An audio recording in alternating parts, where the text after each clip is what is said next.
Ang North Korea ay kilalang napakaigpit na bansa. Kung turista ka rito, isa sa pinagbabawal na gawin dito ay ang kumuha ng litrato at video na walang permiso. Binibigyan naman ng permiso ang mga turista basta ipaalam mo lang sa tour guide mo. Isa sa maigpit na pinagbabawal na kunan ng video o picture ay ang larawan ng nagpapakita ng kahirapan. Pero alam nyo ba noong November 2002, ito yung panahon na unang inintroduce ang mobile phone sa bansa. At noong November 2003, maraming mga North Koreans ang nakabili nito. Basic phone itong tinutukoy ko. Pero noong 2004 hanggang 2008, dito binan ang paggamit ng cellphones. Ito yung panahon nung nasa North Korea pa ang mga defectors tulad ni Yeonmi Park. Noong December 2008, nilaunch sa Pyongyang, North Korea ang bagong mobile phone service na operated ng Egyptian company na Orascom. Pero kalaunan, cleaning ng gobyerno ang kumpanyang ito at ngayon ay kontrolado na nila maging ang kinikita nito. Ang opisyal na pangalan ng 3G mobile phone services ng kumpanya ay Koreolink at ngayon ay nasa ilalim na ng kontrol ng gobyerno. Noong May 2010, marami pang mga nakabili nito na North Koreans, lalo na ang mga elite at nasa gobyerno. Bagamat ito ay 3G network, wala itong internet access. Intranet access lang ang meron nito para sa domestic use. Ibig sabihin, naka-private network ito. Kumbaga sila lang ang allowed na mag-picture-picture sa North Korea. Dahil nga syempre naka-private network lang naman sila. Kaya wala talagang chance na makapag-upload ng mga files sa internet ng mga residenteng may mobile phones. Sa madaling salita, hindi generally available sa North Korea ang internet. Sa turista ay bawal talaga ang internet. Ang tanong, saan naman nanggagaling ang mga picture na kumakalat sa internet? Kung wala naman talaga internet dun. Actually, karamihan sa mga larawan sa internet ay smuggled. Alam naman natin na ang China at North Korea ay magkapit-bahay lang. At talagang maluwag ang dalawang bansang ito sa isa't isa. Kaya nga malayong nakalabas-pasok ng mga ibang gadgets sa North Korea. Kabilang na ang spy camera. Sa TikTok may isang page o channel dito na nag-upload ng mga hidden footage ng sari-saring muka ng North Korea. Ito'y pinaghihinalaan na kuha mula sa isang Chinese na isang resident foreigner sa North Korea gamit ang spy camera.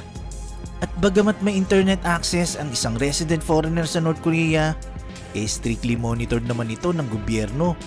Kaya pinaniniwalaan ng mga videong ito sa TikTok, sa China ito ina-upload. Ito ang ilan sa mga videos.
내가 언제 간지?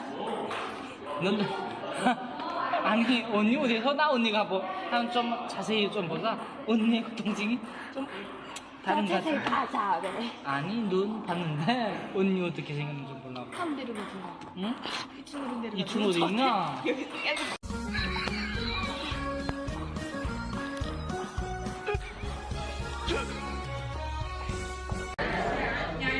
可以开始。衣服里那松阳的朝鲜的喜欢你啊。对吗？